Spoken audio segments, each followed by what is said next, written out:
আসসালামু আলাইকুম সবাইকে। ম্যাথের আড্ডার আরেকটি নতুন সেশনে আপনাদেরকে স্বাগতম।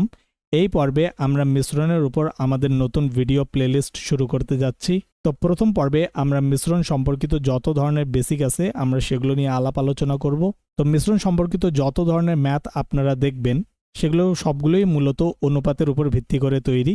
তো আমরা আজকে অনুপাত সম্পর্কিত যত ধরনের বেসিক আছে সেগুলো নিয়ে আলাপ আলোচনা করব এবং পরবর্তী ভিডিওগুলো থেকে আমরা বিভিন্ন টপিকের উপর ম্যাথগুলো কীরকম আসে সেগুলো নিয়ে আমাদের আলাপ আলোচনা চালিয়ে যাব। তো চলুন শুরু করা যাক। তো এই টপিকের নাম হচ্ছে মূলত রেশিও অ্যান্ড প্রপোর্শন, অর্থাৎ অনুপাত ও মিশ্রণ। আমাদের যত ধরনের আজকে বেসিক নিয়ে আলাপ আলোচনা করব সেটা মূলত এই অনুপাতের উপর ভিত্তি করেই হবে, কারণ যত ধরনের আপনারা ম্যাথ দেখবেন সবগুলো এই অনুপাত ভিত্তিকই ম্যাথ হবে, যে দুটো সংখ্যার অনুপাত অথবা দুটো মিশ্রণের অনুপাত অথবা একটি মিশ্রণে দুটি উপাদানের অনুপাত, এই সম্পর্কিত ম্যাথগুলো এই টপিকে বেশিরভাগ দেখা যায়। তো অনুপাত আসলে ব্যাপারটা কি এটা নিয়ে যদি আমি একটু বলি, যে ম্যাথটা মোটামুটি শুরু হয় এরকম যে মনে করেন এ আর বি এরকম দুটো সংখ্যা দেয়া আছে আর তাদের অনুপাত মনে করেন দেয়া আছে 2:3। অনুপাতের কনসেপ্টটা যদি আপনাদের ভালো করে বুঝে আসে তাহলে অনেক ধরনের ম্যাথ আপনারা সলভ করতে পারবেন। শতকরা সম্পর্কিত সমস্যার মধ্যে এই অনুপাতটা দেখা যায়, লাভ ক্ষতির মধ্যে এই অনুপাত সম্পর্কিত প্রবলেমগুলো দেখা যায়, এবং কাজ ক্ষমতা ও শক্তি এবং স্পিড টাইম এই ধরনের যে প্রবলেমগুলো এগুলোতেও অনুপাত রিলেটেড প্রশ্নগুলো আসেই, বিভিন্নভাবে এই জিনিসটা ইনকর্পোরেট করে দেয়। এই জন্য এটার বেসিকটা বোঝা খুব জরুরি। তো আসলে এখানে a:b=2:3 এটা বলতে আসলে কি বোঝায়? এটা বলতে আসলে বোঝায় যে a কে যদি আমি b দিয়ে ভাগ করি তাহলে যে ভাগফলটা আমরা পাবো বা অনুপাতটা পাবো সেটা হচ্ছে 2/3। তো এইটা বলার মেন উদ্দেশ্য হচ্ছে যে এর একটা মান ছিল এবং b এরও একটা মান ছিল। আমরা যখন তাদেরকে ভাগ করলাম তখন তাদের মধ্যে যে কমন পোর্শনটা ছিল সেটা লব এবং হর উভয় থেকেই বাদ হয়ে গেছে এবং শেষে আমরা এই 2 আর 3 এই জিনিসটা পাচ্ছি। কীরকম যদি আমরা একটা উদাহরণ দিয়ে বোঝার চেষ্টা করি তাহলে আমরা মনে করতে পারি a এর মান হচ্ছে 20 আর b এর মান হচ্ছে 30। এখন যদি আমরা a/b নেই তাহলে আমি বলতে পারবো 20/30। এখন আমরা 20কে উৎপাদকে বিশ্লেষণ করব এবং 30কেও উৎপাদকে বিশ্লেষণ করব। উৎপাদকে বিশ্লেষণ করার মানে হচ্ছে যে একটি সংখ্যাকে মৌলিক সংখ্যার মাধ্যমে প্রকাশ করা, মানে যে সংখ্যাগুলো আর অন্য কোনো সংখ্যা দিয়ে ভাগ করা যায় না সেই সংখ্যাগুলোর আকারে আমরা প্রকাশ করব, এটাই হচ্ছে উৎপাদকে বিশ্লেষণ। তো আমরা যদি 20কে 2 দিয়ে ভাগ করি তাহলে আমরা পাবো 2 গুণন 10, আর এটাকে যদি আমরা ভাগ করি তাহলে আমরা পাবো 3 গুণন 10। কিন্তু এটা এখনও পুরোপুরি উৎপাদকে বিশ্লেষণ হয়নি, তাও আমরা এই 10 কেটে ফেলতে পারি। তো পুরোপুরি যদি উৎপাদকে বিশ্লেষণ করতে চাই তাহলে এখানে লিখতে পারবো আমরা 2 ইন্টু 10কে আমরা লিখতে পারি 5 ইন্টু 2, আর নিচের 3 ইন্টু এই 10কে আমরা লিখতে পারি 5 ইন্টু 2। এটা হচ্ছে আসলে মূলত উৎপাদকে বিশ্লেষণ, কারণ 2ও একটা মৌলিক সংখ্যা, 5ও একটা মৌলিক সংখ্যা এবং এই 2টাও একটা মৌলিক সংখ্যা। তার মানে এই সংখ্যাগুলোকে আর অন্য কোনো সংখ্যা দিয়ে ভাগ করা যায় না। এখন দেখব কোন কোন সংখ্যাগুলো উপরে এবং নিচে মিলে গেছে। এই 5 আর 2 এই সংখ্যাগুলো উপরে এবং নিচে উভয় জায়গাতেই মিলে গেছে। তো আমরা এটাকে কাটাকাটি করে ফেলবো, তাহলে আমরা পাবো 2/3। তো অনুপাত বলতে আসলে যেটা বোঝায় যে আমার সেই সংখ্যাটার এটা আসলে প্রকৃত রূপ না, অনুপাতের মধ্যে আগে থেকে একটা সংখ্যা ছিল যেটাকে আমরা লব এবং হর উভয় জায়গা থেকেই ক্যান্সেল আউট করে দিছি, তারপর আমরা এই 2/3টা পাইলাম। তো আসলে যখন আমাদের একটা রেশিও দেয়া থাকবে তখন আমরা এক্স্যাক্টলি বলতে পারবো না যে আমাদের ওটার মানটা আসলে কত ছিল।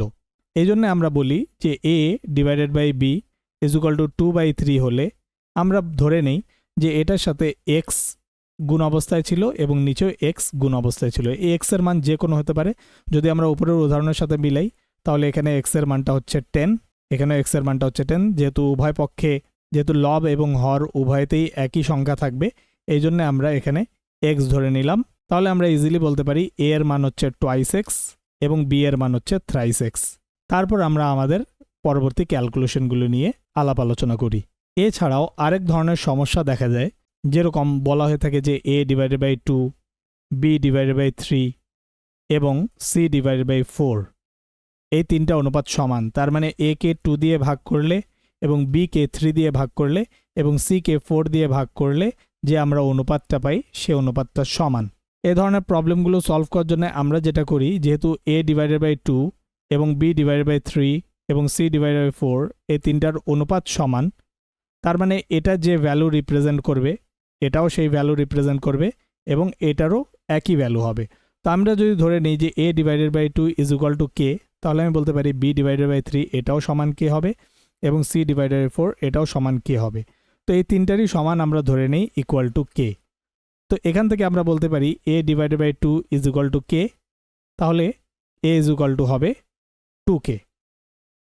তেমনইভাবে b ডিভাইডেড বাই 3 যদি k হয়, যেহেতু আমরা ধরেই নিছি, তাহলে b is equal two 3k এবং c ডিভাইডেড বাই 4 যদি k হয়, তাহলে আমরা বলতে পারি c ইজ ইকুয়াল টু হবে 4k।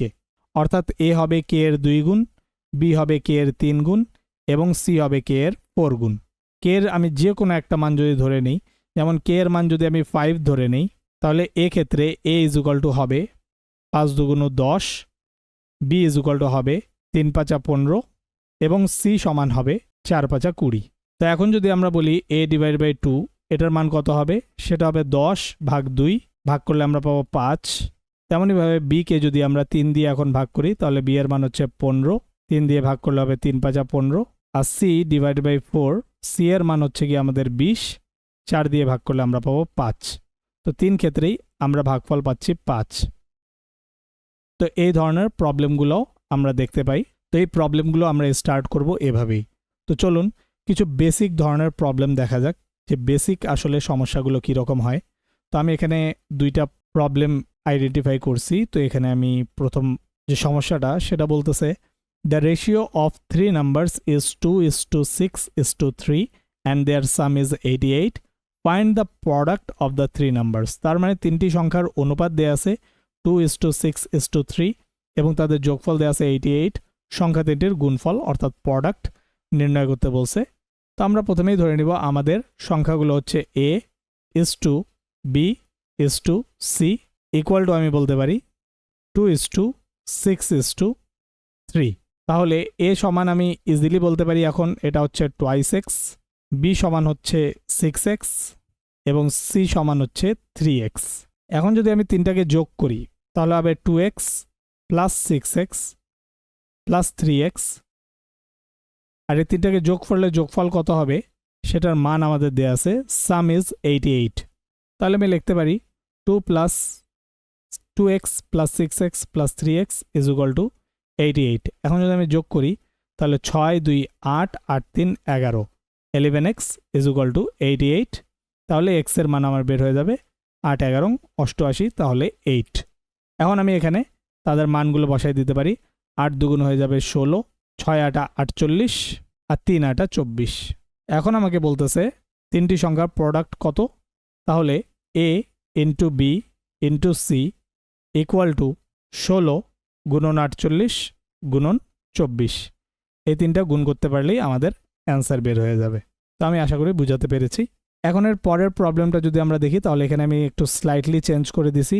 চেঞ্জটা হচ্ছে অনেকটা এরকম, যে এখন বলতেছে the ratio of 3 numbers is still 2:6:3 and their product is 47,916. Find the sum of the 3 numbers. এখন আমাদের যেটা বলতেছে সেটা হচ্ছে তাদের প্রোডাক্ট হচ্ছে 47,916। তাহলে এখানে আমি সেম ভাবে আমাদের প্রবলেমটা স্টার্ট করব, যে a is to b is to c is equal to 2:6:3। তাহলে a এর মান আমরা ধরে নিব 2x, b এর মান আমরা ধরে নিব 6x, c এর মান আমরা ধরে নিব 3x। এখন এখানে যে সমস্যাটা হয় সেটা হয় যে আমরা আগে যোগ করতেছিলাম, তো যোগফল আমরা পাচ্ছিলাম সামথিং ইন্টু এক্স, কিন্তু এখন এ ধরনের ঘটনা ঘটবে না, কারণ এখন আমরা গুণ করতেছি। তো গুণ করলে যেটা হবে, আমাদের এটা ছিল 47,916, এর মান হচ্ছে 2x into 6x into 3x is equal to 47,916।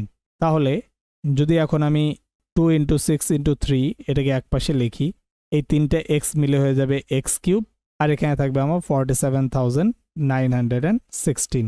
তাহলে আমি বলতে পারি x cube equal to 47,916 divided by 2 into 6 into 3। এখন যদি আমরা 2 দিয়ে ভাগ দিই তাহলে এটা হবে 23 দুগুণ 46, হাতে থাকলে 1, 1 9 19, 9 দুগুণ 18, হাতে থাকলে 1, 1 1 11, 5 দুগুণ 10, আবার এখানে থাকবে 1, 16, 8 দুগুণ 16। 6 দিয়ে যদি আমরা ভাগ দিই তাহলে এটা হবে 3 6 18, 18 5 23, 59, 6 নং 54, তাহলে হাতে থাকবে 5, 55, 6 নং 54, হাতে থাকবে 1 8, 3 6 18, এবং 3 দিয়ে যদি ভাগ দিই তাহলে 3 1 কে 3, 3 3 কে 9, 3 3 কে 9, 3 1 কে 3। এখন যদি আমি এটার কিউবিক রুট নেই তাহলে কিউবিক রুট হবে 1331।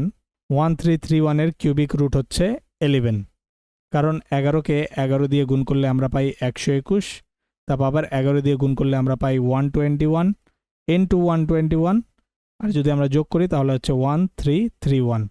তাহলে আমাদের 1331 এর কিউবিক রুট হচ্ছে 11।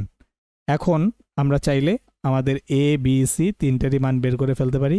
তাহলে 2 ইন্টু 11, বি হচ্ছে 6 ইন্টু 11, আর সি হচ্ছে 3 ইন্টু 11। তাহলে এটা হবে 11 দুগুণ 22, 6 11 66, 3 11 33, আর তিনটার যোগফল হবে 6 2 8, 8 3 11 1, হাতে থাকলো 1 2 1 3, 6 3 9, 9 3 12, 121। তাহলে এটাই হচ্ছে আমাদের অ্যান্সার। আশা করি আপনারা এই বেসিক সম্পর্কিত আলাপ আলোচনা বুঝতে পেরেছেন। আপনাদের যদি কোনো কনফিউশন থাকে অথবা কোনো কোশ্চেন থাকে তাহলে কমেন্টে অবশ্যই জানাবেন। এবং এই চ্যানেলে শতকরা লাভ ক্ষতির উপরে অনেকগুলো ভিডিও শ্যুট করা হয়ে গিয়েছে। আপনারা যদি না দেখে থাকেন তাহলে আমি এখানে প্লেলিস্ট দিয়ে দিব, আপনারা চাইলে সেই ভিডিওগুলো দেখে আসতে পারেন। ধন্যবাদ সবাইকে, দেখা হবে পরবর্তী সেশনে।